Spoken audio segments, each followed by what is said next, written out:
So this morning I've been asked to say a few words about my teacher, Wat Pah Pong,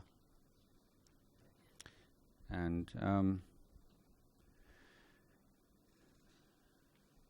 many of my teachers, my friends, colleagues, my own students are asked to speak on this topic.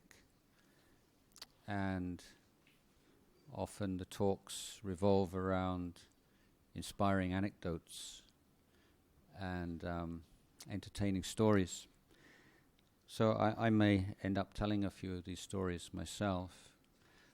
But the first point I would like to make is that living with a teacher, those kinds of memorable anecdotes are the exception rather than the rule,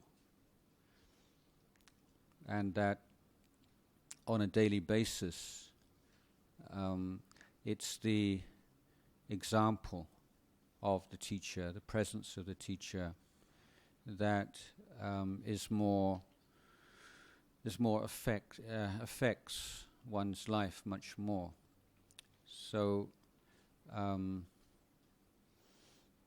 When I arrived in Wat Pah Pong in 1978, I'd already spent a rains retreat with Ajahn Sumedho in England, wearing white, keeping 8 precepts, and so I'd heard a lot about Ajahn Chah, and I was never interested in being a bhikkhu in the West.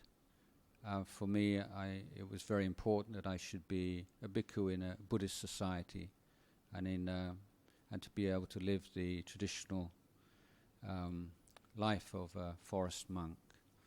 And I was, of course, very drawn to Ajahn Chah.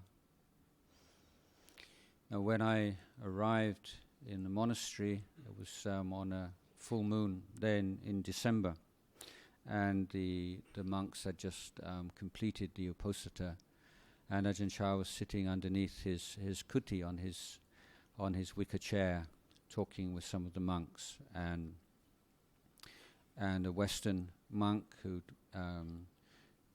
met me when I arrived took me to pay my respects to Ajahn Chah, and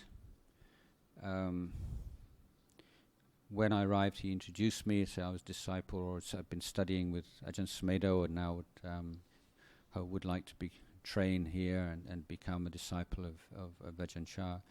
And he was drinking some honey drink, and he held it out for me, and so I crawled in front of all these monks and took this drink back to my corner, and that was it. I mean, I was never looked back. So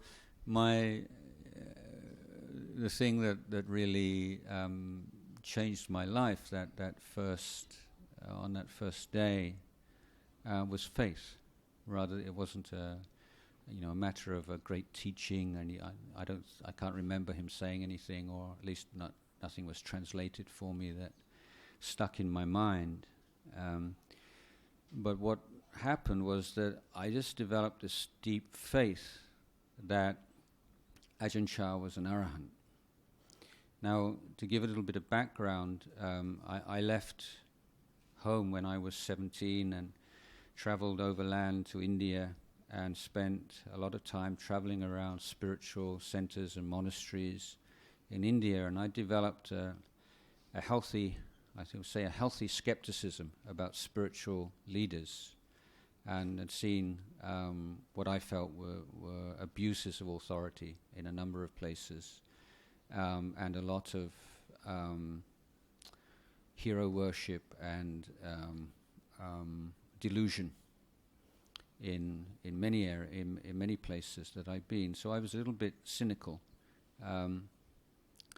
and so it was wonderful to meet Luang Por Sumedho to begin with, and to be so impressed by him. But to meet Ajahn Chah, this was the first time I'd sensed this is somebody who is unlike anybody I've ever met before.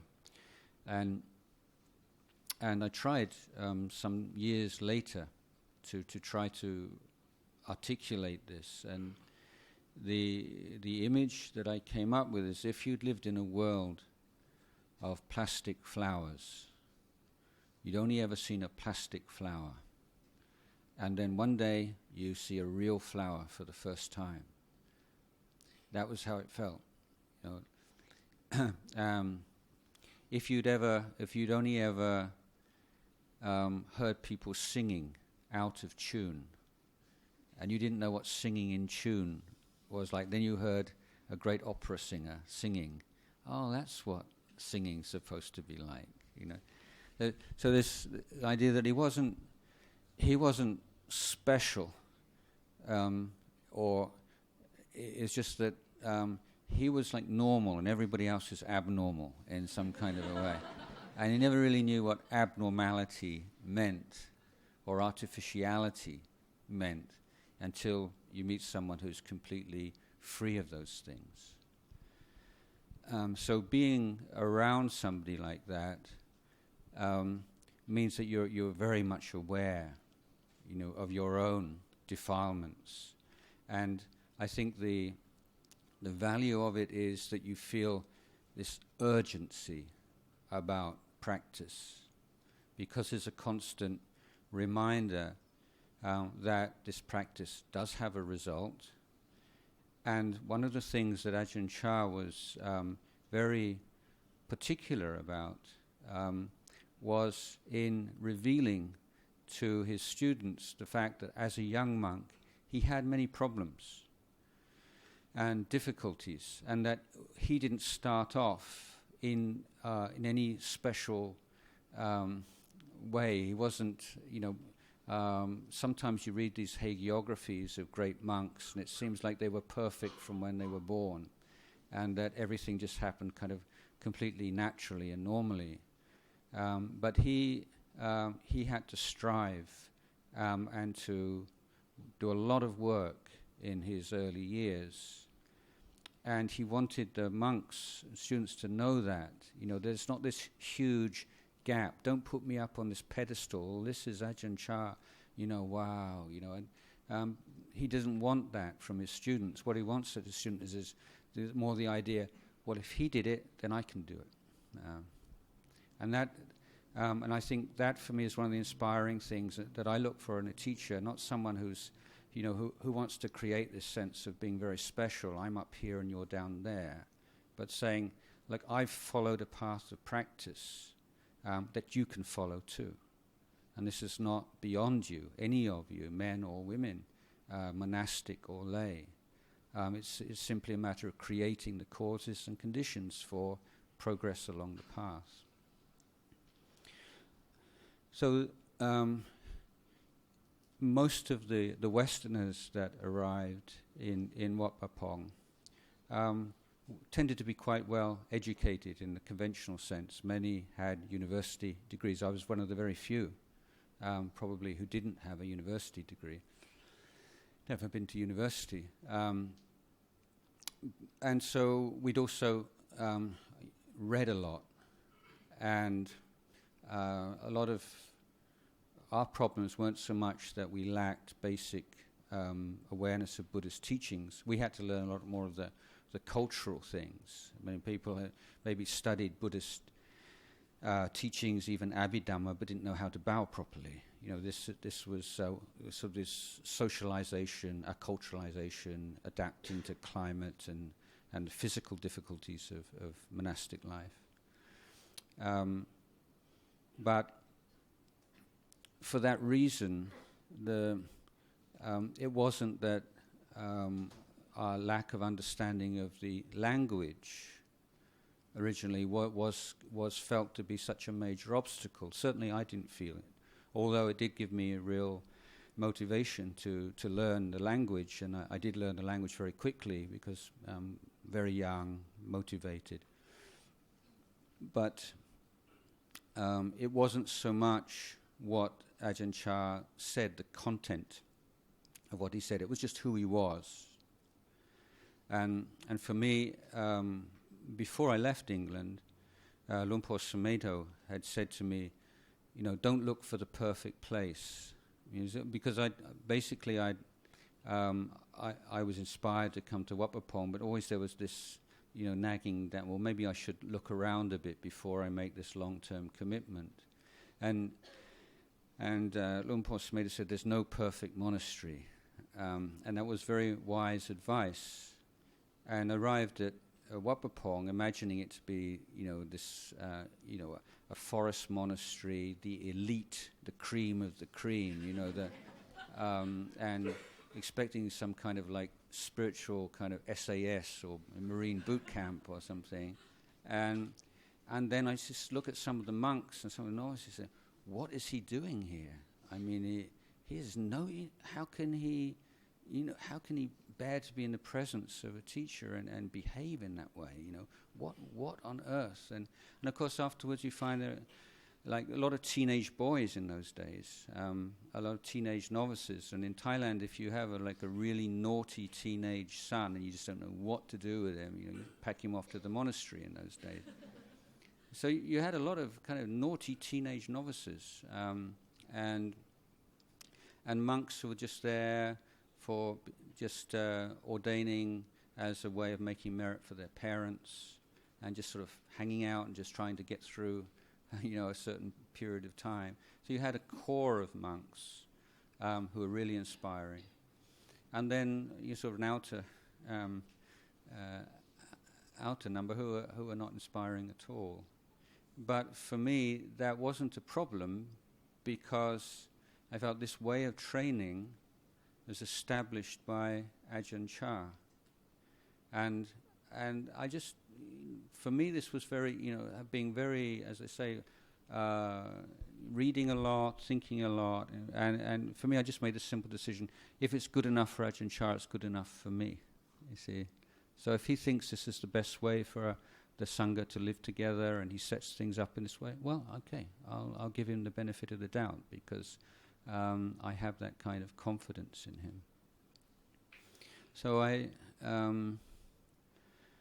observed many things, even when I couldn't speak the language, which impressed me, and things that I learned over the course of time, and particularly when you have comparisons with other monasteries.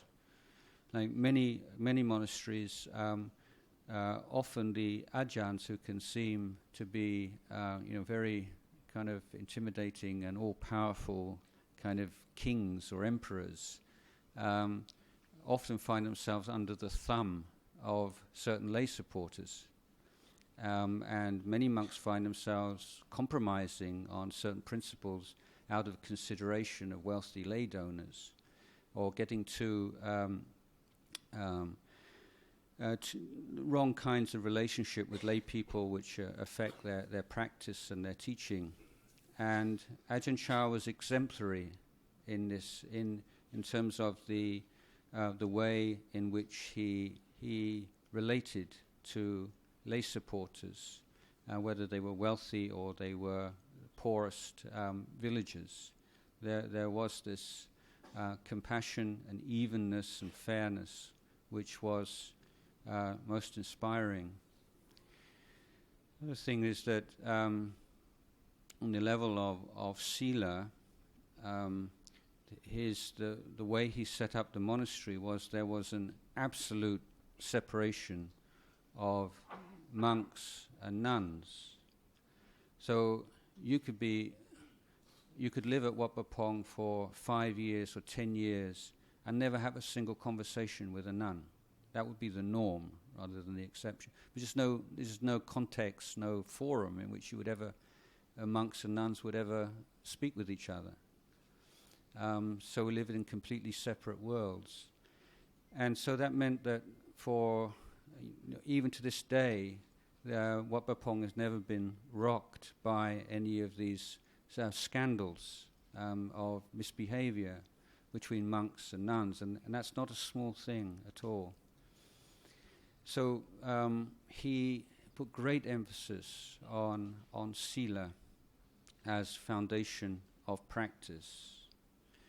And of the Dhamma talks that he gave on a daily basis or latterly on a weekly or bi-weekly basis, 70-80% at least of the teachings were sila-based rather than meditation-based.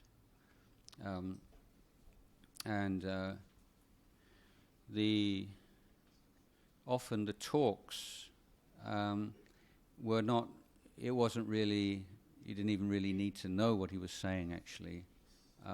The point of it was that you were there. And sometimes when you did understand, he was just saying the same things he said 100 times over and over and over again. And he knew that you knew, and but the point was you had to sit there and be patient. And he was teaching you patience.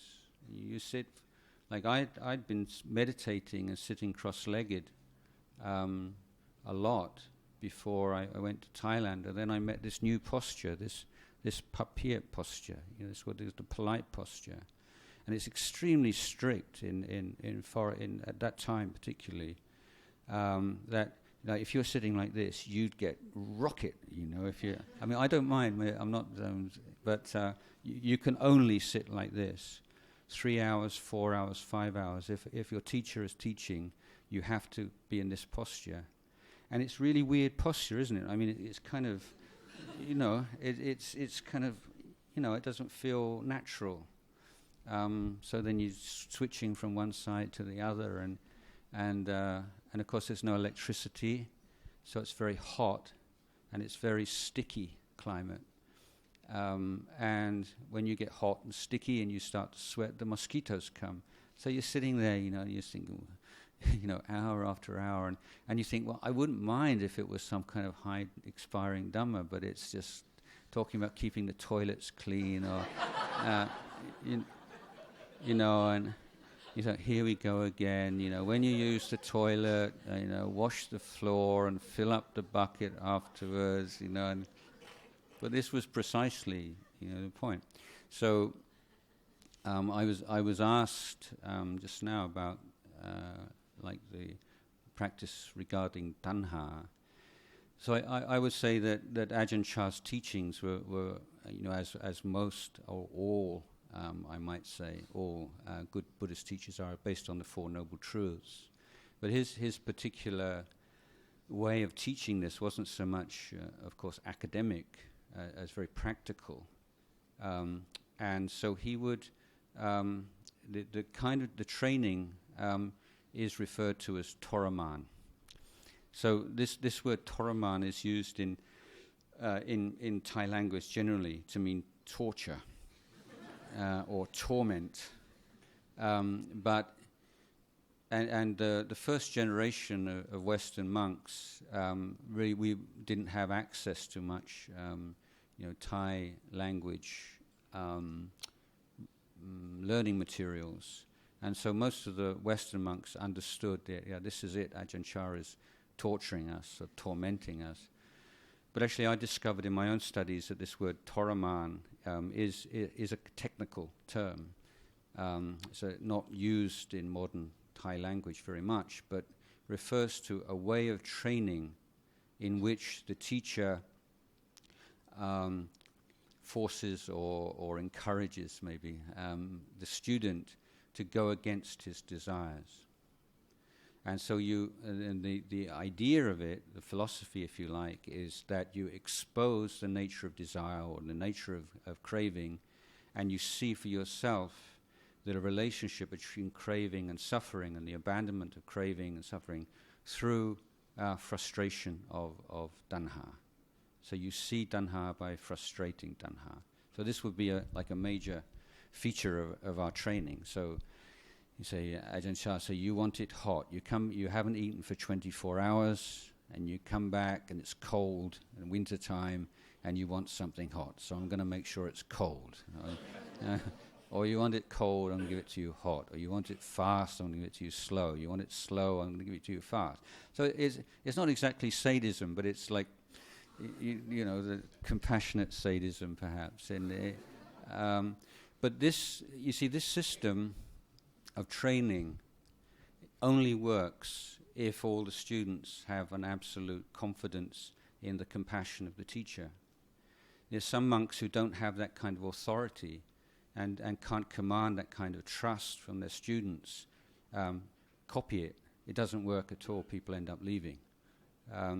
Because it's not a universal kind of system. It's based on the relationships in the monastery, and particularly the trust in the teacher. So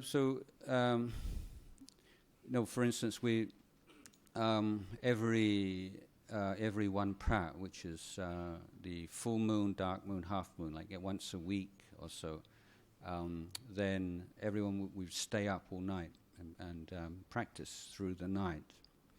So if you've been up, say, on the Wat Pah morning, you get up at 3 a.m. and then you have a long day, and then another all through the night, and then it's 5:30 in the morning. You go an alms round, which is can be as much as 5, 6, 7, 8 kilometer walk. So you come back, and you can imagine, all you want to do is have something to eat and go and have a rest. And so this would be the day where that's exactly what you wouldn't get to do. And we sit in this dining hall, and it's a long, thin, narrow room with benches along either side, and Ajahn Chah sitting at the front, so he can see everybody, and you're aware he can see you at all the time. And then after the alms round, you'd empty your bowl and send the food off to the kitchen to be prepared, and you sit meditation. And of course, on the day after Wat Pah, everybody's kind of sitting like this, and then you look up at the clock, and then the food would come, and the monks would give out the food, and of course you don't have any choice at all over the food you're eating. All the monks get up, and they carry the big pots, and they just go along the line like this, and everything's mixed up. The rice and sweets and curries and things you like and things you don't like. You come back, you have no idea at all what's going on. And of course, everybody, what you really fear are the compassionate monks. Because the compassionate monks, often they think that what they like, everybody else must like. It's kind of, is obvious, this is really nice. So if they try to be the ones that carry the pot of the food that they like, and they want to make everyone happy, so they give everybody lots of what they like, and forgetting that maybe other people don't like what they like. So sometimes you get back and you have this ball of sticky rice, and it's just like the ball of sticky rice, the top of it just emerging over, like the curry is completely submerged in curry. And then you might get a sweet, and you take out your sweet, and it's paced with like fish sauce or something like this. So that's the kind of, that was, and that sounds awful, but it's like anything, you get used to it, and it's not awful for very long. And in fact, you can even sort of start to think, I actually kind of prefer eating like this, believe it or not. But anyway, I remember one particular occasion where we'd given out the food, and then on a weekend, there would be some lay donors who would sit and chat with Ajahn Chah while the food was being given out, and then afterwards. And then he would end this conversation and signal to the monks that it was the time to give the blessing with a little cough. So everybody is, you're just waiting for this little cough, when is the cough going to come, and what on earth is he talking about, and then you'd hear this cough. So everybody is sort of, at last, like this.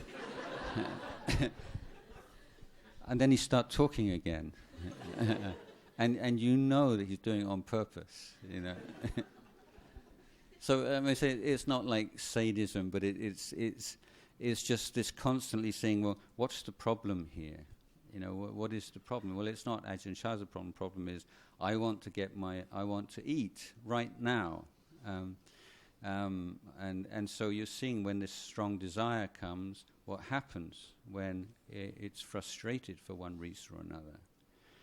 So when I was given the job of writing the Ajahn Chah's official biography a few years before he passed away, while he was still bedridden, and I conducted a lot of interviews, and one of the interviews was with Wat Pah Sumedho, and I remember asking him,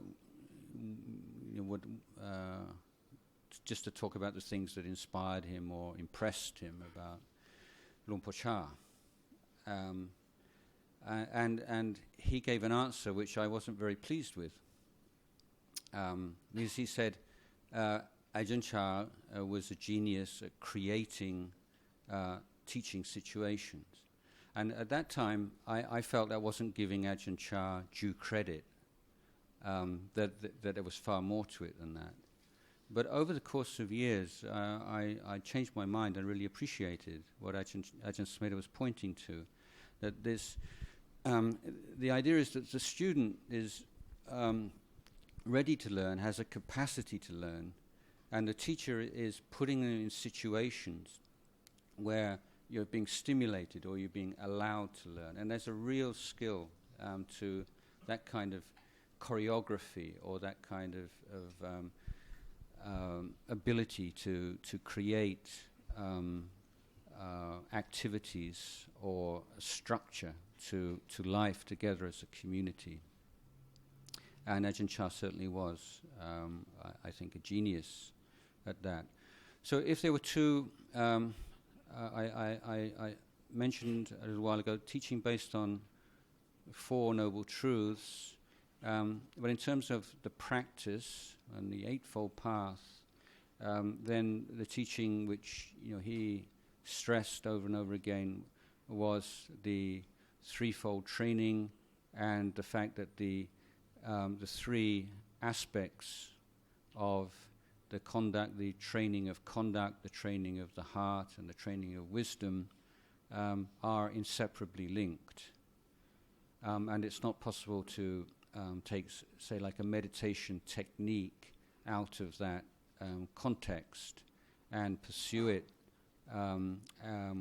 without developing in the other areas and expecting for any real transformation to take place. So right view was stressed a lot, right understanding, which is in the wisdom degree. Because if we lack right understanding, then it's very difficult to keep the other elements of the training on track. And there is a sutta, in fact, that you may be familiar with, in which the Buddha is talking about the wise person and the foolish person. And the Buddha says that if you were to be pure in all your precepts, and on the basis of that purity, you were to look down upon someone who is not pure in those precepts, you're a fool. In other words, your sila becomes tarnished whenever you use the purity of your precepts as a means of elevating yourself above other people. So you can see that there's a real subtlety with sila. It's not just a matter of you know the precepts, you keep the precepts, but it's your attitude to them and preventing yourself from creating this new kind of self, the morally pure self, the one who's better than other people. And look at him, he doesn't keep the precepts, he doesn't do this. And this is a real danger for Vinaya traditions, particularly for monks. We put so much emphasis on the monastic discipline, that when you see monks who don't keep a monastic discipline, you really have to look after your mind. And you see, I think, oh, he's so sloppy, So, and that is the temptation and the danger when you take anything seriously, because you tend to disparage those people who don't take it seriously. And the Buddha carries on this teaching. He says, if you have really good samadhi, you have jhana, and then you look down on people who don't, you think you're superior. Look at me, I'm so peaceful. Look at him, every time he's nodding instead of, I'm better than he is. So that the using any kind, and so the Buddha goes through a number of different areas of spiritual life.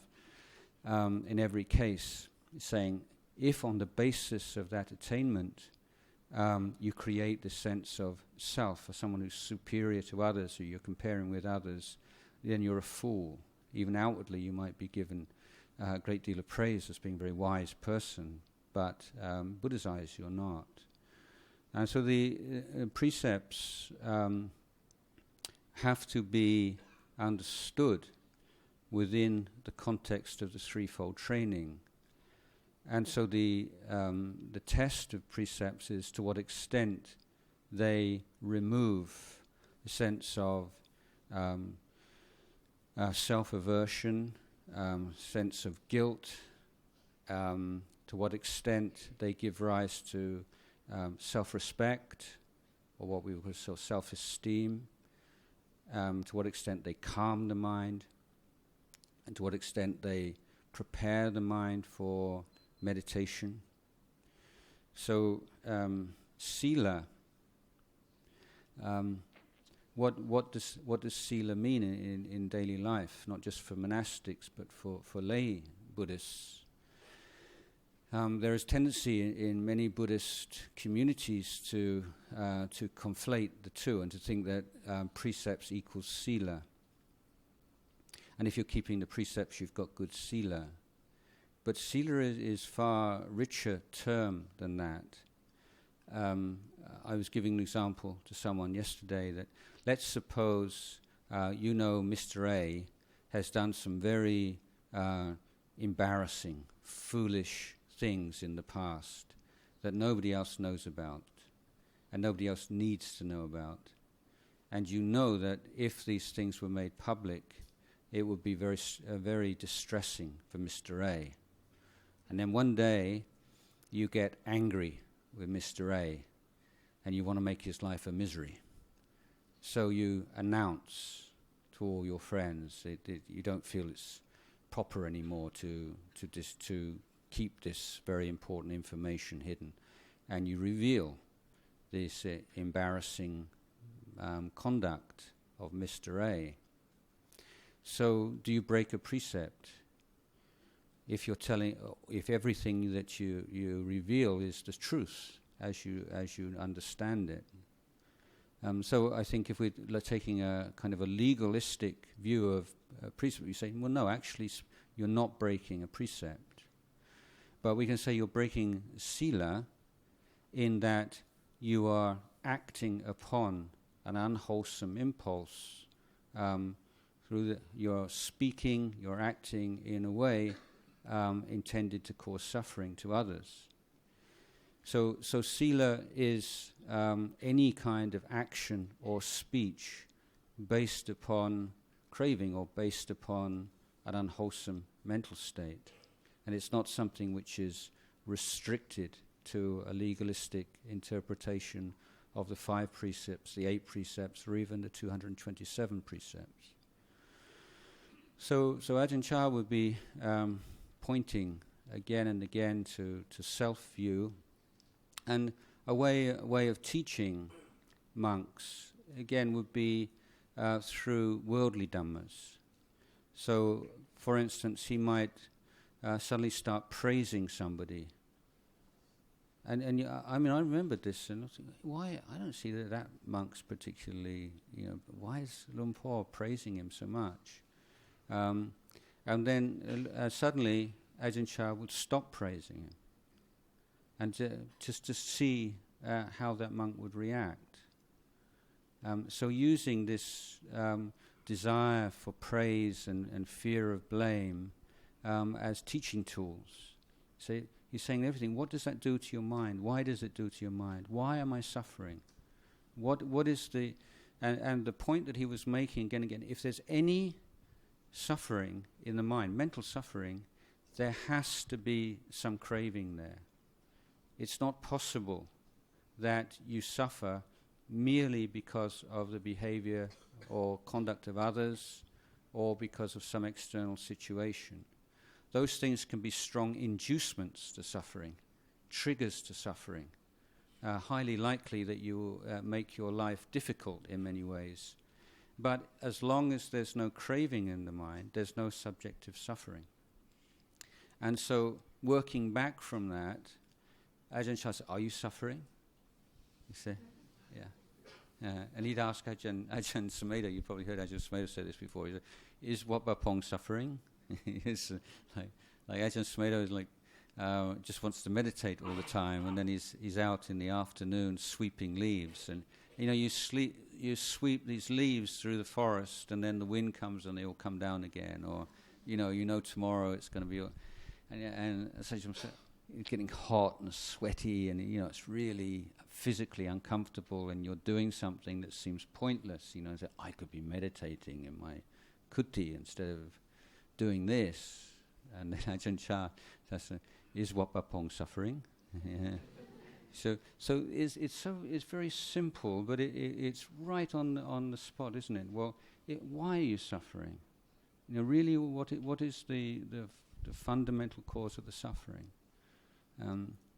Because if we look at physical pain, there's no difference, is there? If we were to light a candle, and a completely unenlightened, foolish person was to put his hand in the candle flame, he would experience a pain. An arahant put a hand in the flame, he would experience pain. There's no difference in the physical dimension.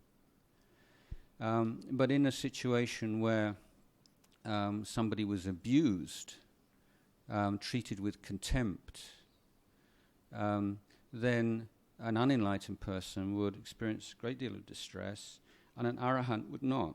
So what's the difference? You see that the mind of the person involved is always playing a crucial role, the crucial role in the arising of suffering. And this is what Ajahn Chah was constantly pointing to and encouraging us to look at again and again and again. So he said he used to praise monks who didn't come and ask him questions all the time. It's not that he wouldn't answer questions, but he would say, "Yeah, I really like it when monks just sit with their suffering a bit and really look at it and investigate it." It's not. So monastic life, is designed by the Buddha to create optimum conditions for enlightenment. It's as good as it gets, but it's still incredibly difficult, even so. But although many of the conventions and protocols in monastic life are designed to calm and to avoid unnecessary conflict, there are also certain practices which are meant to stir up the mind. So it's not that stress-free environment is always the best thing. And the example, of course, would be the rules around food. Because for monastic, it's not that you, even in a very kind of austere forest monastery, that when you go and live there, all the cravings disappear. But you severely restrict their expression to enable you to look at them more closely. So all the normal kind of sensual expressions are now impossible. So where does the mind go? What are the outlets for monks or nuns? Food, conversation, and sleep. Those are the three things. But so from a vast array of things to keep an eye on, it's not that you become a monk and now there's no outlet, but you've restricted them to very specific areas. And so Ajahn Chah, the teaching that you'd hear again and again and again is eat little, sleep little, talk little, meditate a lot. If that was Ajahn Chah, the teaching you'd hear the most, it was that. Always keep an eye on these three areas. And I found as a teacher also that Ajahn Chah's let me just go back a bit and say, well, Ajahn Chah would often refuse to talk about psychic powers. This is one of his characteristic stances on things. Almost everybody believed that he had psychic powers. I myself believed that he did. But I think that's not as important as the fact that he wouldn't talk about them, and he wouldn't tell stories about them. He wouldn't try to encourage people to take an interest in those things. So it was just like something that was just taken for granted. But he did say, actually, in teaching people, you don't need to use psychic powers. I can just look at the way that somebody puts down their bowl, lifts up their bowl, to the way that somebody walks, the way that someone speaks, that all these things tell me so many things just from my experience of human beings and the human mind over such a long time. And when you have a large monastery, how do you keep tabs on all of your students? This was a big headache for me, and I'm certainly not comparing myself with Ajahn Chah, but did run a large monastery. And I found that the schedule is one of the best teachers. And this was, again, the genius of Ajahn Chah, using the schedule as a teacher. And one of the best early warning systems is someone's having a problem. So, men generally don't like to own up if they're having a hard time. It's just kind of difficult for a man to say, whereas women really like it usually, it's sort of, I'm not trying to be sexist here, but some, generally, man has to kind of, how are you? Okay, yeah, I'm hanging in, and so when you have a schedule where even if you get to sleep as early as you can, you're not going to get more than 5 hours sleep at night, and you're up at 3 o'clock in the morning. So if the bell goes at 3 o'clock in the morning and go to morning chanting, and as an Ajahn you see there's somebody who's not coming out in the morning, that's a really good indication, not that he's a bad monk or something, but this monk probably has some trouble. And does it come out for sweeping in the afternoon? And so keeping to the schedule is a very simple and effective way of seeing to what extent people are basically on board and are really committed to this training. And so, there may be good reasons that someone's not feeling very well and they didn't like to tell anybody and so on. So you're not drawing conclusions from it, but it is a way that the schedule and the structure of the monastic routine helps the monks to sort things, to know what's going on, the senior monks. And so Ajahn Chah would use this a lot, and putting monks in challenging situations. One of the things I was interested in when I was writing the Thai biography was in examining the similarities and differences between the way that Ajahn Chah set up his monastery and the way that other disciples of Ajahn Mun set up their monasteries. Now, unfortunately, in most forest monasteries, once the Ajahn dies, then everybody leaves. And there are these huge monasteries with chidis and and places for 50, 60, 70 monks. You live with just 2 or 3 monks, so just like a skeleton crew of monks. And this is the common pattern. And this has not occurred at Wat Pah Pong. And my analysis of this is that in most monasteries, it's like a pyramid. And you have the abbot on top, and the abbot is like the king. So it's a model of the abbot as king. Everything, whatever he says, goes. And everybody is their vision is towards the apex of the pyramid, towards the Ajahn. Their whole life revolves around the Ajahn. And that's so what happens when the Ajahns not there anymore? Well, there's no reason to hang around. You look for another pyramid and another Ajahn that you can look up to. Now, what was very interesting, inspiring to me, is the way that Ajahn Chah set up his sangha. Firstly, he expanded or emphasized the practice of service. So as a young novice, young monk, you're assigned a senior monk. And at that stage, when the whole sangha was much younger, if you were a novice, it might be a monk of just 5 years, 6 years standing. And you carry their bowl on arms round, bring it back, wash their robes for them, sweep around their kuti for them. As they get more senior, then the number of duties increases. But there's a constant a movement. You maybe spend a couple of weeks serving this monk, and then a couple of weeks serving that monk.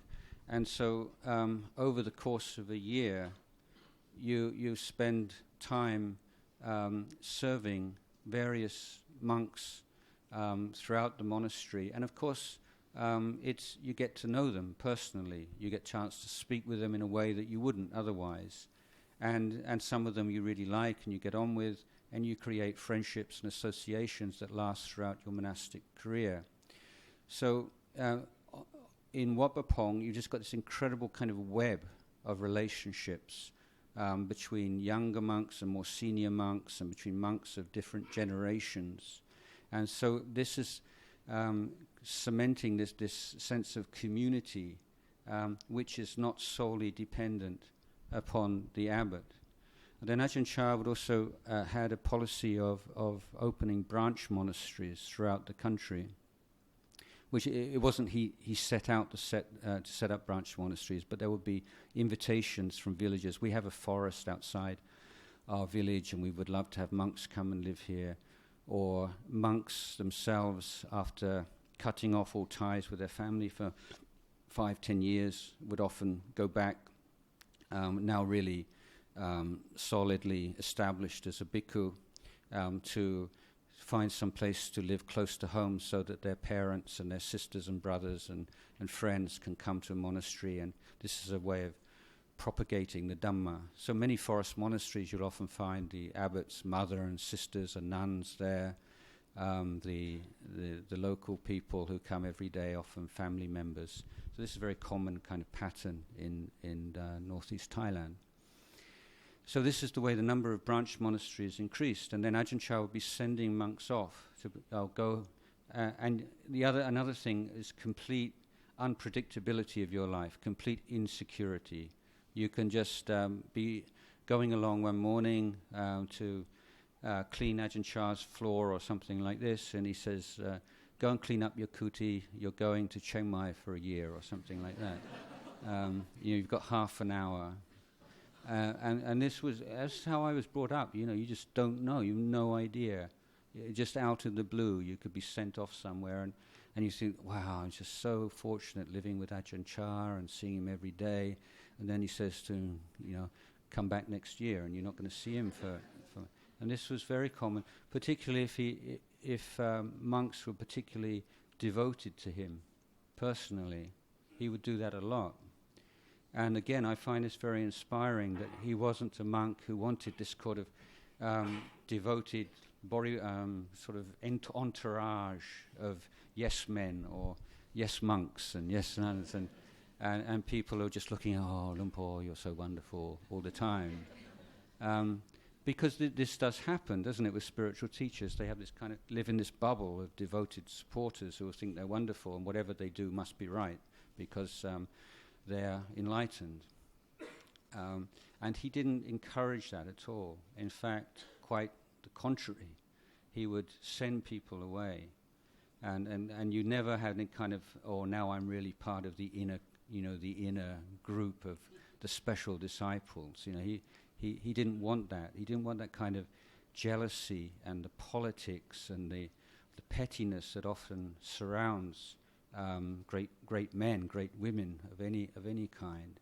So he had this kind of a lot of real worldly wisdom, which accompanied his spiritual wisdom, which was very impressive, I found. So he he set up this system where monks were going off and being given responsibility from quite young age. Monks having to give Dhamma talks and public talks from quite early time, and taking responsibility for building monasteries and for all the different jobs and tasks. So monks in the Wat Pah Pong got a very full kind of education. If it's time for chanting and ceremonies, you can do that. Time to build a Dhamma hall and be bricklayers and engineers, you can do that. It's a time for meditation, you can do that. And so he was able to create an institution that could outlive him, and great kind of prescience and long-term planning, which is just generally speaking absent in our monastic tradition. So it's a very special quality that he had. So, of course, with an arahant and someone who's fully realized enlightenment, you say, well, who was he? What was his personality? And everybody has their own Ajahn Chah. And when the Westerners started to go, they had their own. He's more, to my view, he's more like a doctor. You saw the Westerners tend to be very up in their head, very opinionated, very critical. Kind of people take themselves very seriously, and so his humorous side came out a lot with the Westerners. Very funny, and it enabled the Westerners to laugh at themselves and not take themselves so seriously. But when he was speaking with the Thai monks, it was often very different, a lot more formal, and sometimes. Thai monks would get a little bit jealous, it's kind of, we want some of that, sitting and joking, but then if they're in that position, they just, it's just taboo, to behave that way. And so, for many of the Western monks would think, well, when Luang Por's with the Thai monks, he has to fulfill that whole role of the Thai Ajahn, which is expected of him in the culture and society in which he lives. But when he's with us, he can really just relax and just be himself. That's kind of idea. And then the Thai monks think, when Luang Por's with the Farang, with the Westerners, he really has to put all this charm and all this stuff on, because it really works with them, but that's not who he really is. It's when he's with us, that's the real, So everyone has this idea, that they have this, they know who the real Ajahn Chah is, and of course nobody knew. And Ajahn Sumedho recounts times where, he'd just be sitting there and just suddenly there was nobody there, and he said that was the most impressive thing. Not the teachings that he gave, just the sense that all the various personas of the kind, the generous, the wise, the funny, the fierce.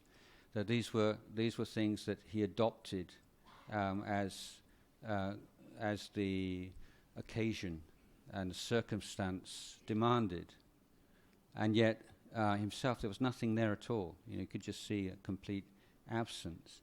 So that, for many people that may be not inspiring, but for a meditator, that is extremely inspiring. And, I remember I was sitting there once, and a Western monk ordained as a Korean Zen tradition came, and of course he has this whole idea of a Zen monk, and you're kind of a little bit aggressive, and you ask difficult questions, and that's kind of what being a Zen monk means, and and so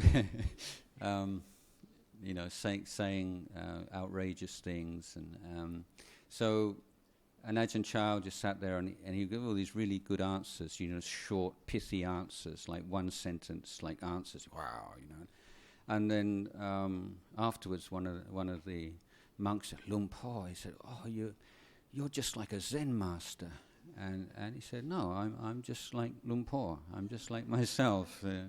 This is the way I am right now." So that sense of absolute stability and dependability and trustworthiness, absolute, unshakable, and at the same time complete unpredictability and untrustworthiness, in the sense that you never knew what he was going to do or to say, or you could never take him for granted. There's a time one monk was telling me that in the 60s, when it was a kind of smaller sangha, and a lot of the monks would come round in the evening, and in those days the monks all used to smoke, and maybe people would come and give Ajahn Chah cigarettes. So this was a kind of a treat in the evening. He'd give out cigarettes to all the monks. He'd have like a smoke, and that's not the Ajahn Chah you remember, is it? And they gave up smoking in the late 60s, and Ajahn Sumedho to this day is still a bit. He says they all blamed me. They thought it was because I came that everyone stopped. In fact, it wasn't. But at this day, they were also, and then they have a little bit. As a teacher, you have this really kind of gung ho periods, but you can't just be gung ho all the time. You also have to be a little bit kind of relaxation, a bit of chat, and just normal kind of relaxation. And so Ajahn Chah started off, and they were talking, and then everybody got into it, and of course the monks after a while they get a little bit kind of exuberant and joking and laughing, and then suddenly, without announcing it, Ajahn Chah just sort of goes into samadhi like this, just very, very still, very this kind of nothingness, and you probably can imagine it's a bit like a movie, where somebody notices and then they stop, and then somebody else notices and then they stop, just until there's just like one or two people just it's like this, and then suddenly there's, hey, what's going on, and they look around, and so this was a way that he would teach, sort of creating that condition where you feel very relaxed and having a good time and chatting with your friends, and then suddenly, but yes, you can relax, but you still have to be mindful, you still have to be alert. And you do little things like this. Well, if you go out into the sun, forest monks would never use an umbrella or any kind of covering for their head. But you can, if you're not in a public place, but you can fold up your sitting cloth and put your sitting cloth on your head. It's not very practical, because if there's a wind, it blows off, but it's better than nothing. And so Ajahn Chah would take monks walking, and he'd have this thing on his head, and then very quietly he would just take it off. And you see, if the Ajahn has something on his head, you can have something on his head. But if the Ajahn doesn't, you cannot. So the moment he takes it off, if you're right there, you immediately take yours off. If you're just lost in daydreams, you won't. And he's noticing, he's observing that. If the Ajahn wearing his shoes, you can wear shoes. If the Ajahn takes his shoes off, you can't. So there are so many of these rules of discipline that he uses as training, just to keep people on their toes and in taking nothing for granted. So I've been speaking for about an hour now. I'm going to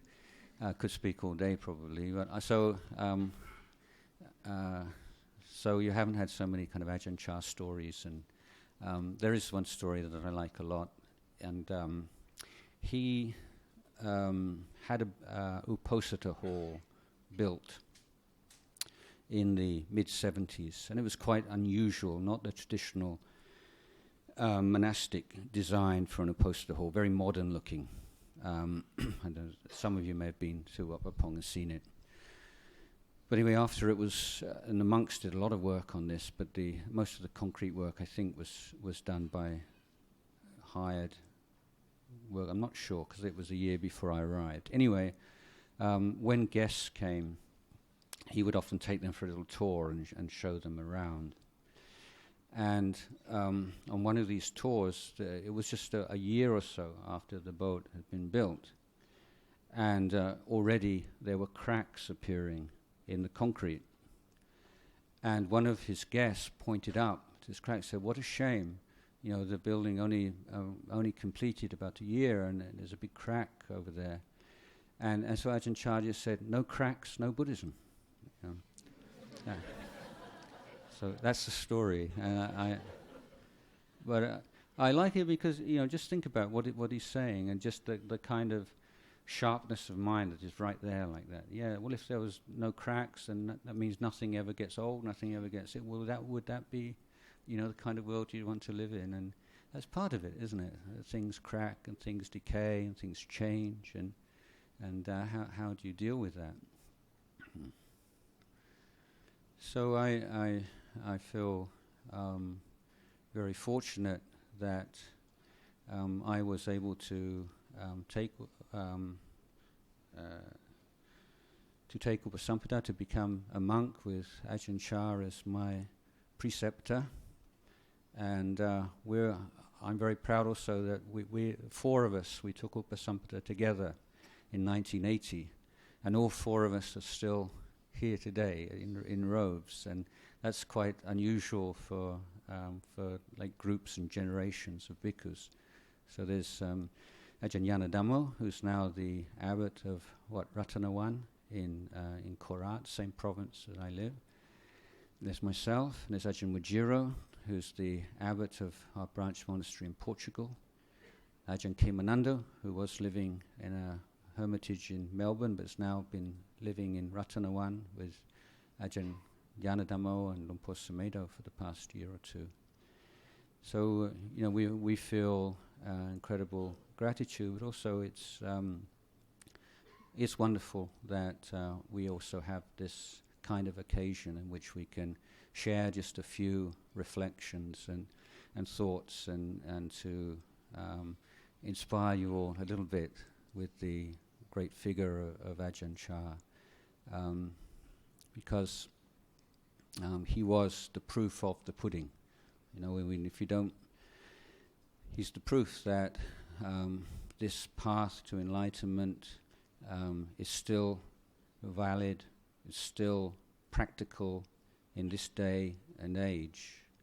And it's not something that was perhaps possible in the time of the Buddha, but these days we don't have the barami, we don't have the conditions to be able to follow this path to its conclusion.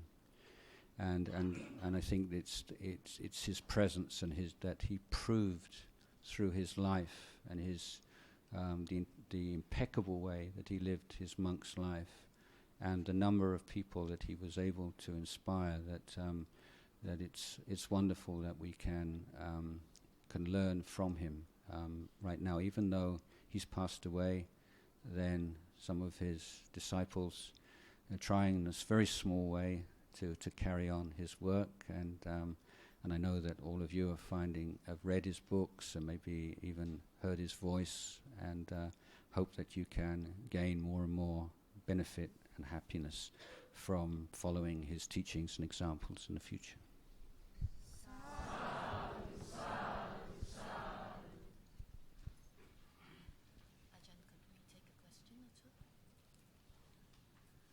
Right, we'll now open the floor for questions. One or two questions, just one.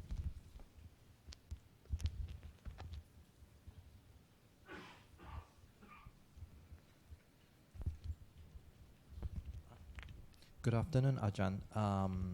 Just now you mentioned that Ajahn Chah mentioned is Wat Pah Pong suffering. I didn't quite catch the context of that statement. Yes, sorry if I wasn't clear enough. Ajahn Sumedho was a young monk, and before he'd gone to Wat Pah Pong, his first year or years were spent in a more or less solitary practice and doing a lot of formal meditation, hours of formal meditation every day. And he realized that there was something missing in his monk's life. And so he, in terms of the full life of a bhikkhu, you know, it's not just kind of like a full-time meditator in a hut. And he felt there was more to being a bhikkhu than that. And so he went to Ubon and met Ajahn Chah, and he felt that, yes, this is the full monastic training, and this is what he wanted to commit himself to. But at the same time, he found it very frustrating, having lived in that way of spending so many hours a day meditating, that he was being required to sit for many hours a day listening to talks about things he didn't understand, or sweeping leaves in the heat, in far in excess of what he felt in his idea was necessary. So he was getting very negative about Wat Pah Pong and the choices he'd made.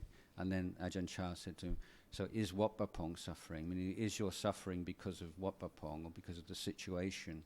And then allowing him to sit and contemplate it, and realizing, no, it's because of my attitude and because of what I'm, and all the things that I don't like, or I would like it to be otherwise. So all the kinds of craving and all the views and the opinions become clear to him at that moment through those words of Ajahn Chah. Thank you.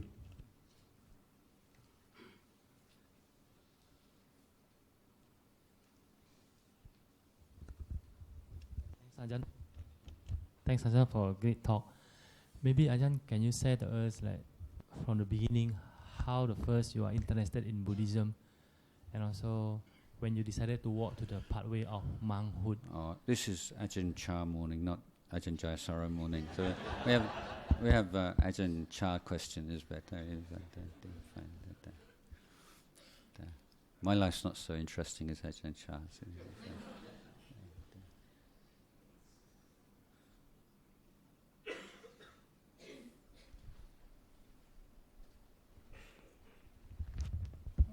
Whenever Ajahn, this is Ajahn Chah's question.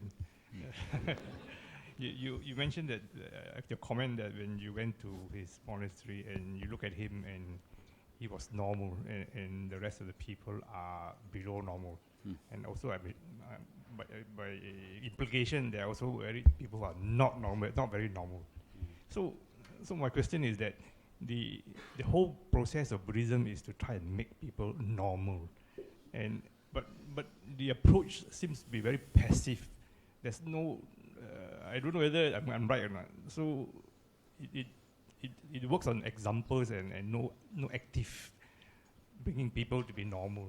So I want you to comment on whether this is the right approach, whether Buddhist fellowship is active or passive, and which approach is better. I'm not sure I quite understand your understanding of the words active and passive.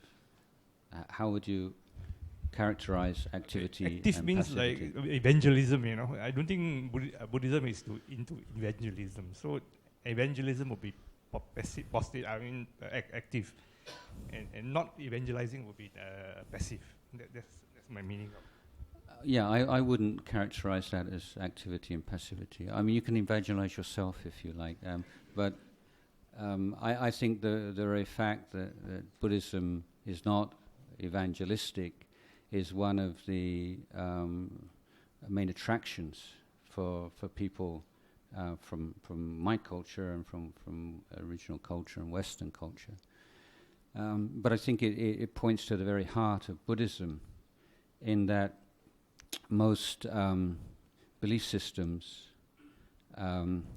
are through their very structure, the basis, always are faced with the problem of us and them. You have to have we who believe and they who don't believe. And then you have a dilemma. Well, if heaven or whatever the goal might be can only be achieved through belief in certain dogmas, and that anyone who doesn't believe in those dogmas, even if they lead a good life and be kind people and so on, they, at the end of their life, they can't go to heaven. So what's your moral responsibility? Is it, should you try to persuade, evangelize? To what degree would forcing somebody to change their religion be valid, given the rewards after death? So this dilemma, has been fundamental to religious life throughout most parts of the world for a very long time.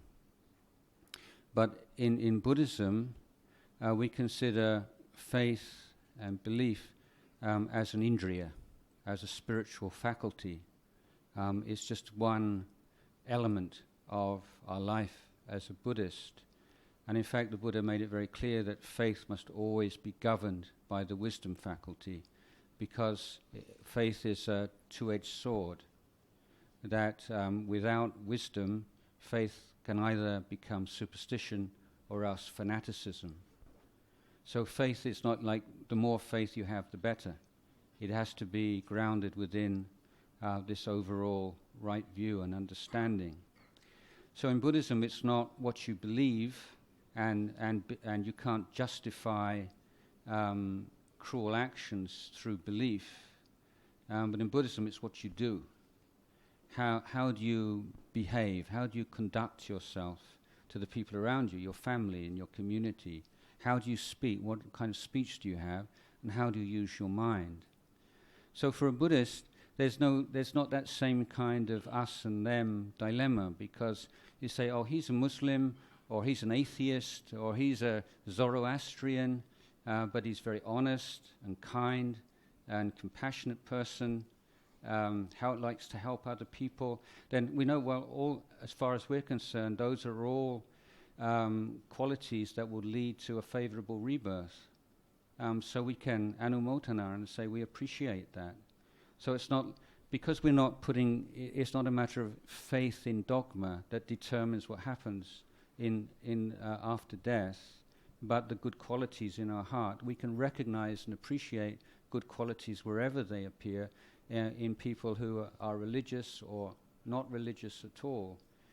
It's the quality of action, speech, and mind, which. So in that case, why would we want to evangelize somebody? It's like Dalai Lama is considered the most inspiring person, because he encourages people to develop goodness within the context of their own religious tradition. And as Buddhists, we can appreciate that. As Buddhists, we can say, by the way, we do have some very good practical techniques to help you to do that. We're free. We don't have any copyright on these if you're interested to learn. But as a Buddhist monk, I'm forbidden from teaching anybody who doesn't expressly request teaching. So I can't go up to somebody and say, have you heard the good news about Buddhism? I can't knock on somebody's door and give them one of my books or something like that. But that's a minor rule of training, but it has a huge effect. But what can I do? Well, I can dress like this, and when people see me, particularly these days in the West, people come up and say, "Oh, you're a Buddhist monk? I'm really interested in meditation," or so on. And then if somebody comes up with a genuine interest, then you can speak to them, and that's a kind of evangelism. The first, it must be initiated by someone who's interested in learning. But then out of kindness and compassion, you share what you know. And I think that's one of the beautiful things about Buddhism. And, I wouldn't characterize it as being a passive approach and somehow inferior to an active approach. And,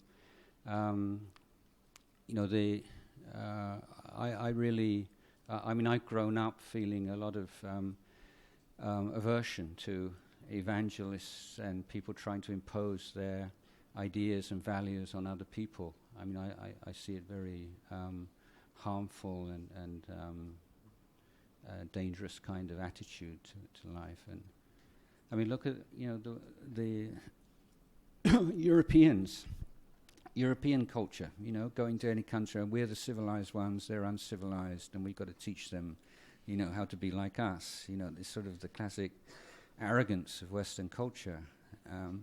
And I rejected that from when I was a child. I just couldn't take.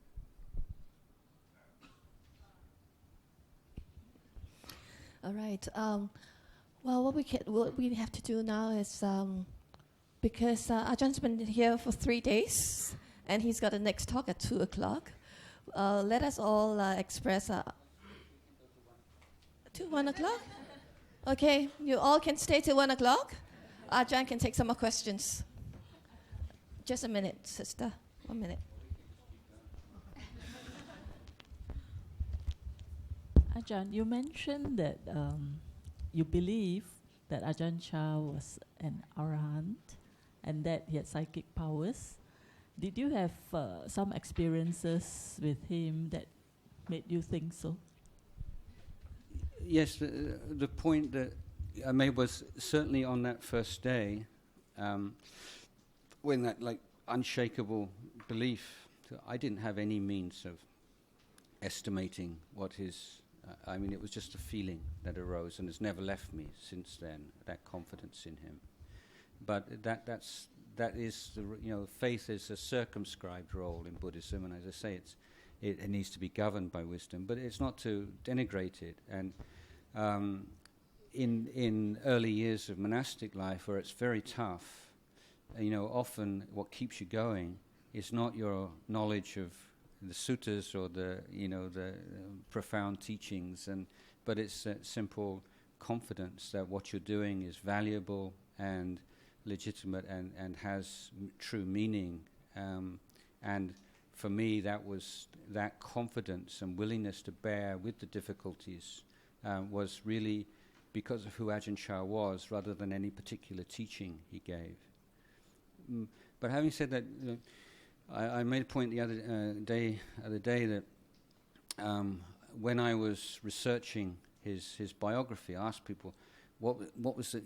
Was there any kind of special teaching that he gave, that you'll never forget? And everybody would say yes. Oh wow, it's just incredible, And you say, well, yeah, and I was just suffering so much about something, and I just didn't know what to do. I was at the end of my tether. I even thought about killing myself, and I went to see Ajahn Chah, and I told him, and he said, everything changes, or it's impermanent, or it's not sure.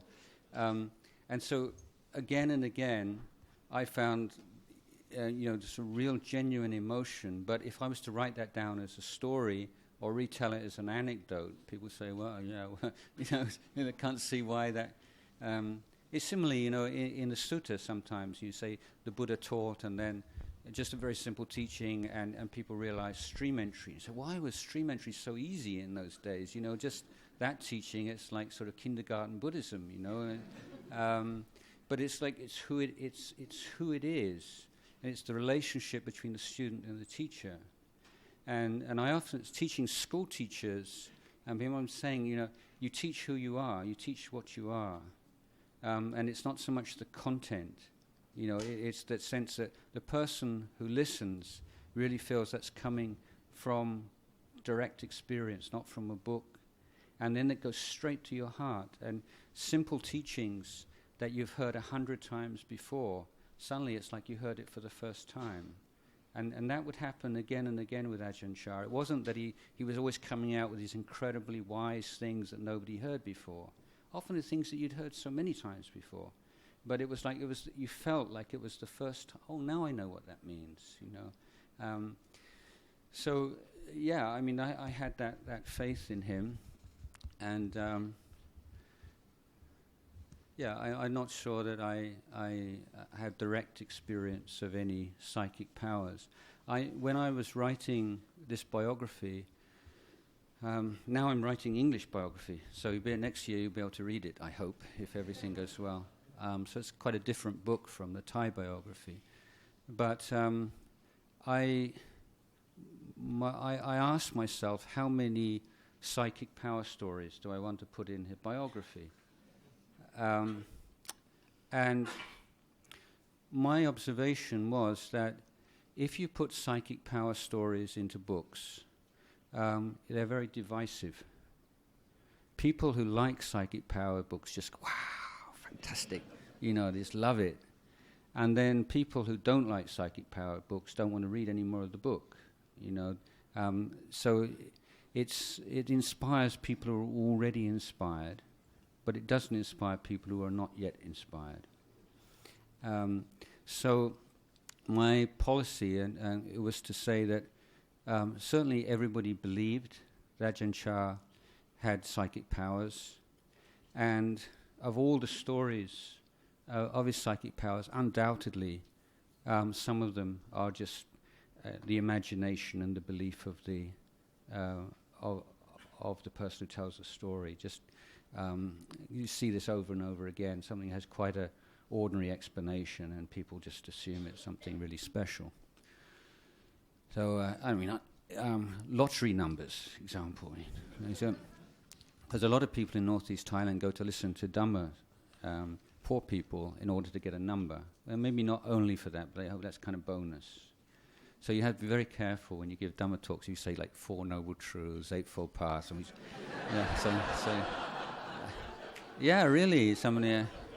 And even if you're really careful, maybe they're counting like how many minutes, 29 minutes, or 2 and 9. They'll always find a way of getting a number. So if you've got a couple of hundred people, or maybe say 100 people, get a number from your talk. You only need 1 out of 100 to get the right number, and then Ajahn Jayasaro, he gave me the number for my lottery. And you get a kind of a reputation for this.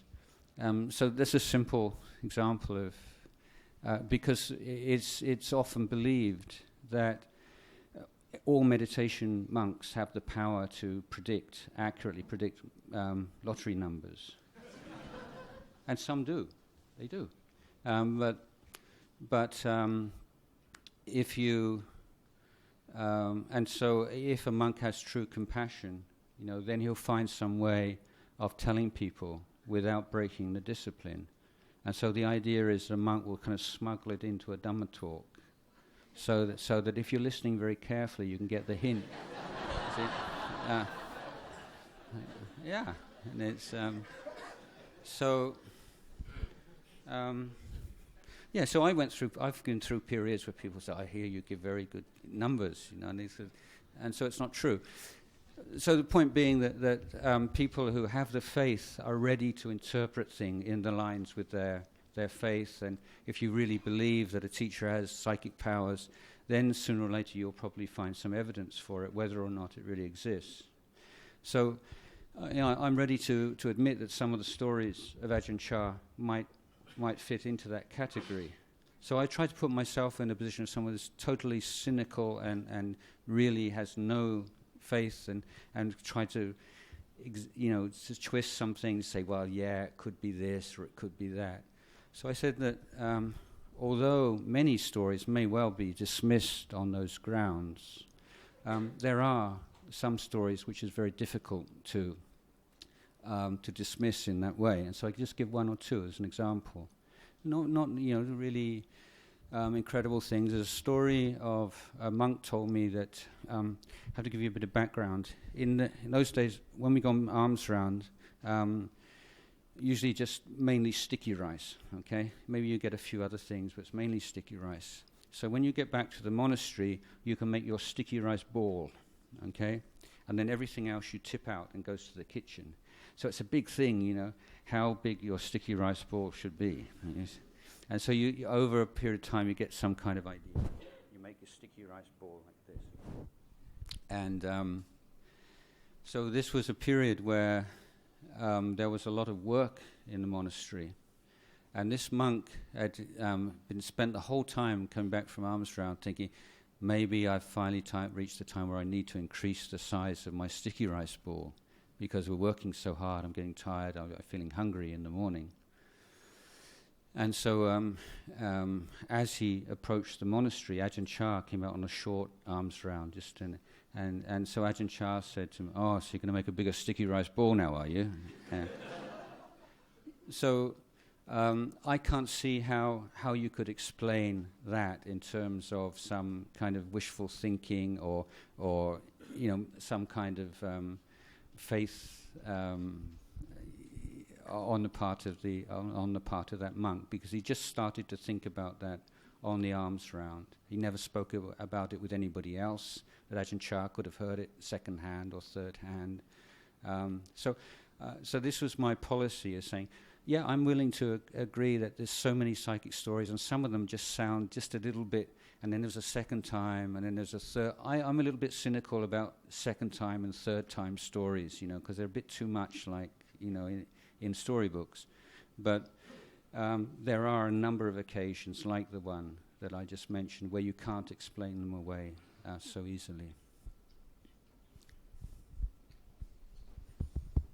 Ajahn, I'd like to ask, during the last few years of Ajahn Chah's life, he was very sick. Could you maybe tell us how he used his sickness to teach people about Buddhism, and what was his state of mind when he was going through his sickness? Well, that can only be speculation. The only there were monks, great monks, who would go and sit in meditation by the side of his bed sometimes, and I was there on one such occasion where Lumpur Put, who was one of his friends and colleagues and disciple of Ajahn Chah, Ajahn Mun, came out afterwards, and of course we all wanted to know, and he's been sitting there, and he said, well, Ajahn Chah's mind is like the full moon in an empty sky. So, and this is so powerful. If you see him, you see this man bedridden, paralyzed, but this is the point that you can't draw conclusions from what you can see with your eye. In terms of what was he teaching, then again, I don't think he was intending to teach anything, and I think if he could have spent the last 10 years of his life walking around and teaching, he would have preferred it. It wasn't a choice that he made. He had diabetes, and that diabetes led to kind of rapid onset dementia and severe brain damage. So one of the neurologists said that his brain scan, 60-year-old man, was like that of a 90-year-old man. But there were silver lining to the cloud, in that as a sangha, we took him back, we brought him back from the hospital, expecting him to live not more than a few months, and wanting him to pass away in the monastery rather than in a hospital. And he ended up living for 10 years. And so we had we set up a nursing team, which would change every 2 weeks. And so there would be 5 monks during the day, 5 monks and a novice during the day, 5 monks and a novice at night, and there would be a male nurse from the hospital would come in the evening. So there were never less than 5 attendants. There was never less than 2 or 3 people by his bedside for the whole of that 10 years. And often people were just sitting, meditating and being quiet. You wouldn't speak loudly, be very...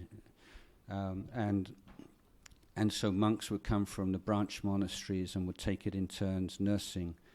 So it was another factor in this real sense of harmony and brotherhood and community in the Wat Pah Pong Sangha, which developed to a further degree through the shared nursing of the teacher over a long time. Many of the monks learned basic geriatric nursing, which stands the Sangha in good stead for looking after all the other monks as they get older. It also gave a chance for Wat Pah Pong and to gradually effect a transition from monastery where Ajahn Chah was very much, the in charge, to finding other ways of running our affairs and dealing with problems in the sangha. So I don't think these were things that he taught us, but these were things that we learnt. Yeah. One more question. Hang on. Where's the mic, Buddha?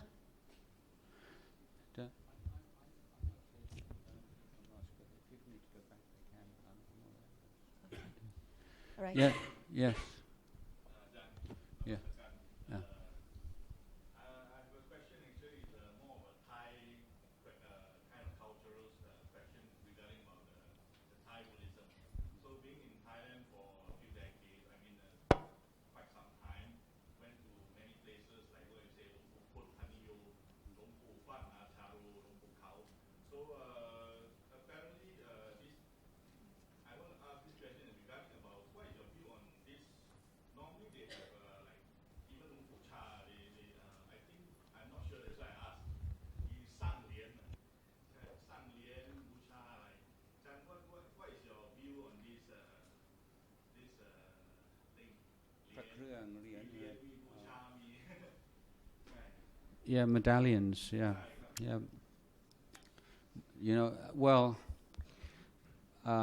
I think. Well, first of all, Ajahn Chah was one of the very few monks, even in the forest tradition, that was actively opposed to medallions. And sometimes people would make these medallions without asking his permission and offer them to him. And in most cases, they were buried and just occasionally he would keep a few and give them away. But they were, in every case, produced without his assent, and then he was given a certain number of them. And so the ones that are around with Ajahn Chah's, right, then they tend to be from that batch of ones that were taken apart from the ones that were buried under the Uposatha hall or whatever. But this is one of the key regulations and of Wat Pah Pong, not to produce these kinds of medallions.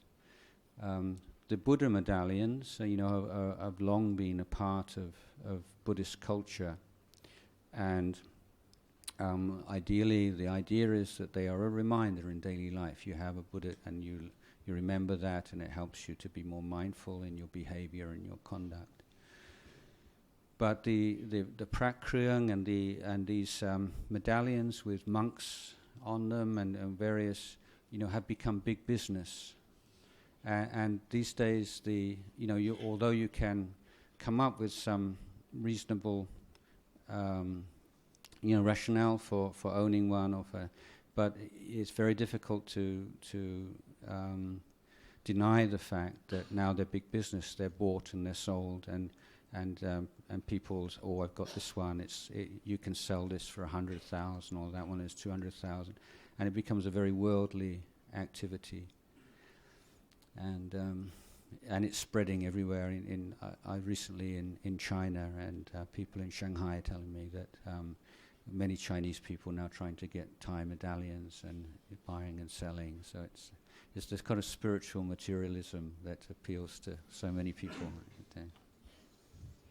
So out of compassion for us, Ajahn just said to me that he'll carry on for few more minutes. So we'll take one question from there. Yeah, go ahead. Just got to turn it on, yeah. Ajahn Jayasaro, if there's one thing that has kept you the last maybe 40 years in your robes, what would that be? There's not just one thing. There's lots of things. But yes. Can I just say that you've told us that Ajahn Chah was a normal person. He wasn't someone extraordinary. He was very ordinary, and yet your first impression of him, or the first time you saw him, there was that immediate rapport with him, and subsequently, obviously, his life is something that was special and consolidated whatever impression you had of him, because he was ordinary.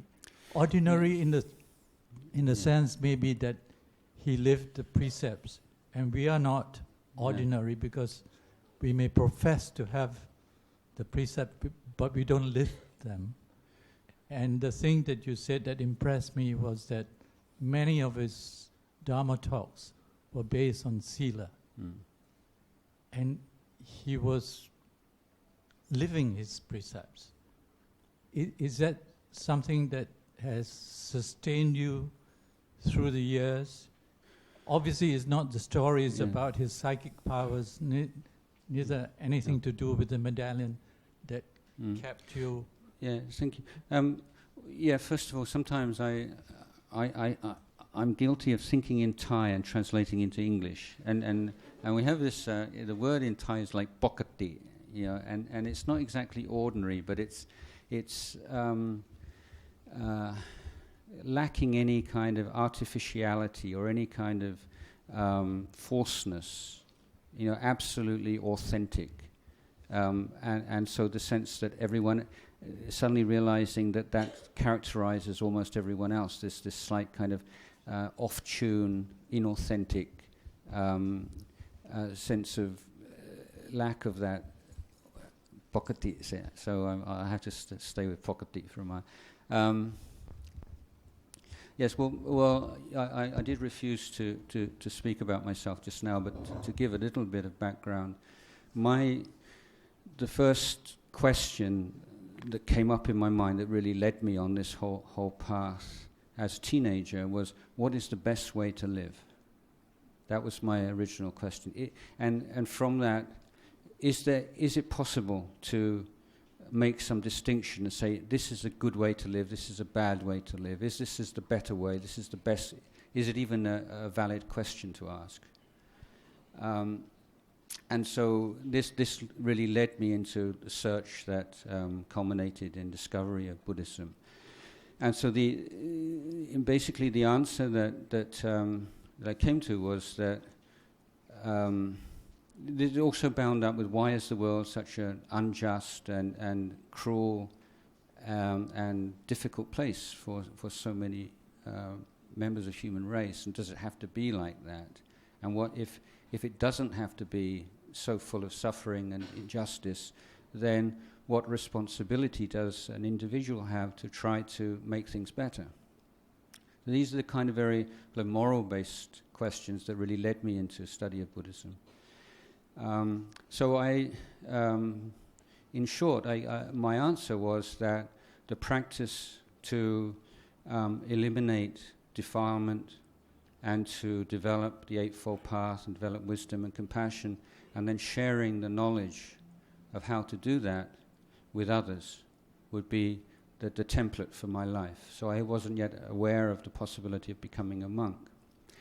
But when that became my basic direction in life, then in my studies, and I came to realize that the Buddha had created the institution of a monastic order precisely for people with this kind of ideal.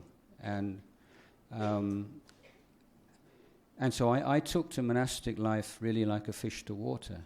I mean, I just never wanted to do anything else because for me it expresses the best possible way that a human being can live in this world. So, whatever the difficulties, and there's always whatever, there's going to be difficulties unless you're an arahant, but in terms of the potential, both for my own happiness and welfare, and to maximize the happiness and welfare that I can give to the world, it seems the form of a monk is the best that I can see, and always have felt that way. And so, having Ajahn Chah there as the exemplar of that, and I like the proof of that is right from the start, really strengthened me in that perception right from the first day. So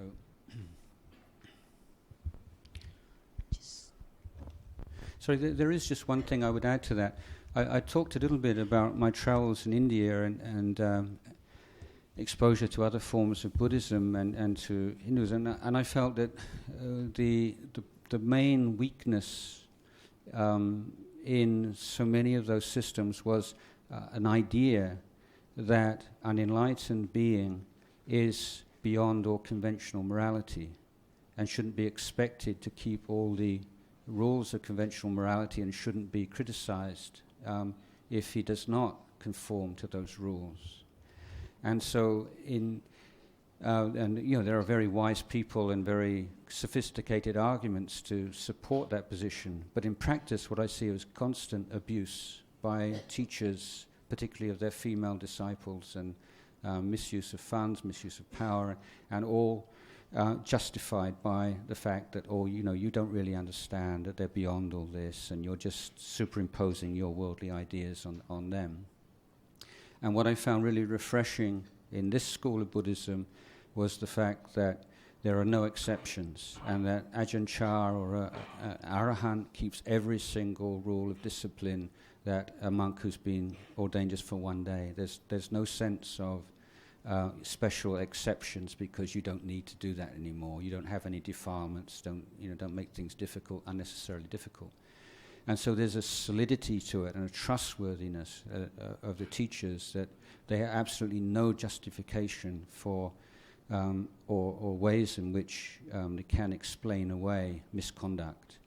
And I think that's very important, from the sila level, and creating the right kind of relationship between teachers and students.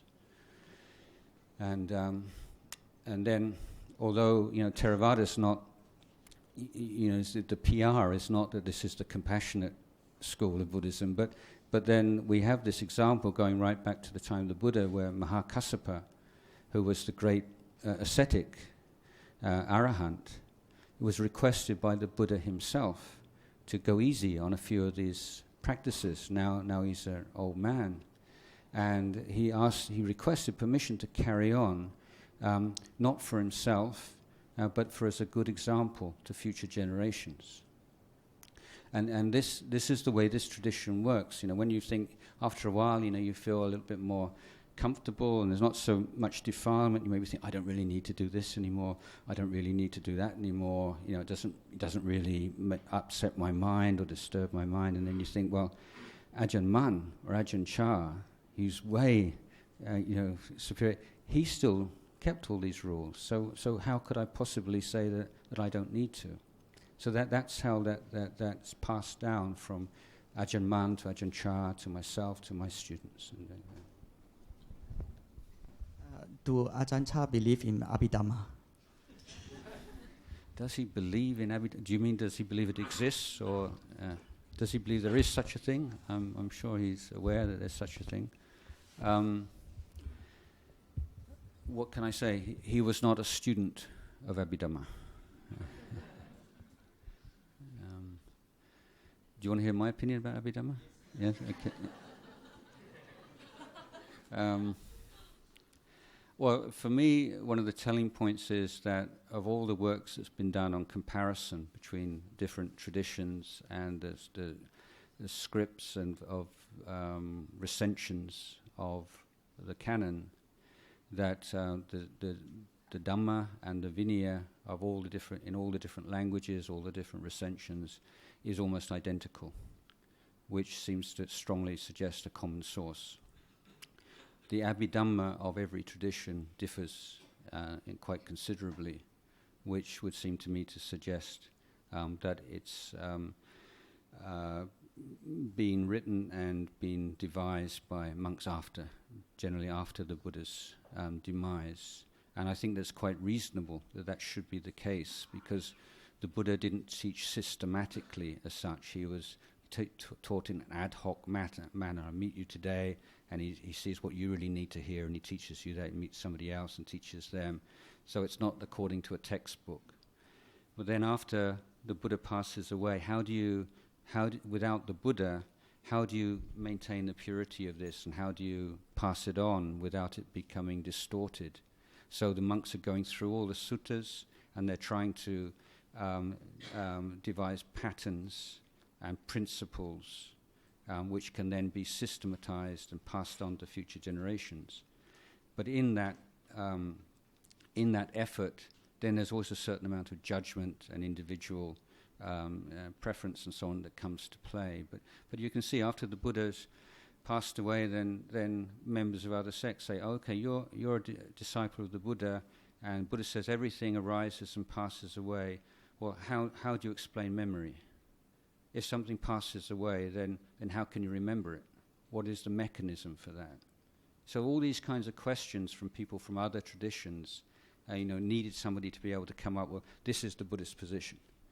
So it's inevitable that Abhidhamma appeared, and I think there are certain elements of Abhidhamma that I appreciate. But there are also, I don't have the same kind of faith in it, because I think, the Theravada Abhidhamma is like this, Sarvastivada Abhidhamma is like that, and I don't have that same kind of confidence. Well, I'm a Theravada, I should follow the Theravada Abhidhamma. I am much more committed to the Sutta and the Vinaya, and recognize also that we can only really understand the Sutta and the Vinaya through the commentaries, because it's a dead language, and there's so many things there's just no way we can understand without commentarial explanation. But at the same time, those commentaries are also very affected by, influenced by Abhidhamma. So I don't have a unreserved appreciation for commentaries, but I also see there's an awful lot in commentaries that I'm very, very grateful for. So I don't have a sort of a overall I believe or I don't believe, but I don't have the same level of confidence in Theravada Abhidhamma that I do in the Sutta or the Vinaya texts. Okay, we'll take one last question. Is Ajahn Chah supportive of having Bhikkhuni monastery? Is supportive to have a Bhikkhuni monastery?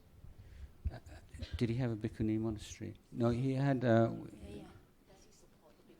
Bhikkhuni, the efforts to revive Bhikkhuni order really only became visible and talked about in the last 10 years or so. So when Ajahn Chah was still alive, it wasn't even a topic. We all, in those days, like the Bhikkhunis were hundreds of years in the past, and it wasn't even a topic of discussion in Wat Pah Pong in the old days. So we have this Mechi order. It was the when Buddhism came to Southeast Asia, the Bhikkhuni order had already disappeared. So in countries like Thailand, you don't have perception of golden age, when there were bhikkhus and bhikkhunis together, because the memory, the cultural memory of Buddhism is always primarily being propagated by bhikkhus. So this is one of the reasons why people don't get kind of emotional about it very much in Thailand in the same way. They might have some intellectual opinion, but it's not like an emotional issue, because people don't have that kind of, we've lost this wonderful part of our tradition, because it had already been lost before it came to Thailand in the first place. But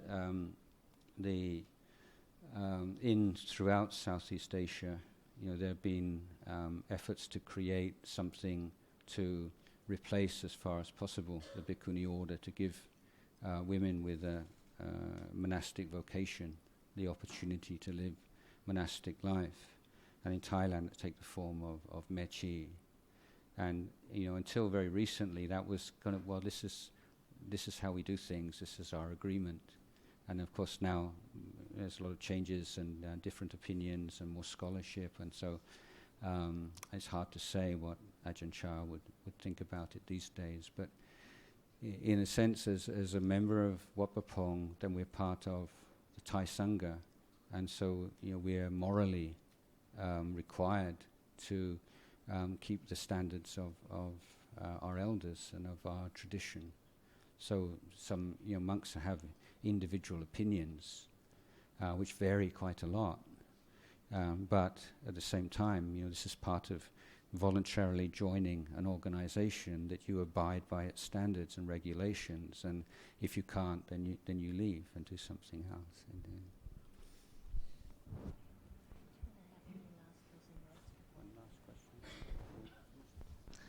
Right. We have had Ajahn Jayasaro in Singapore for the last 3 days. Let us express Anumodana for the generosity and the compassion in his teachings with 3 loud sadhus. Sadhu, sadhu, sadhu. We also like to take the opportunity that we collectively as a community in Singapore to express and request for forgiveness from Ajahn Jayasaro. Invite, where's Vera and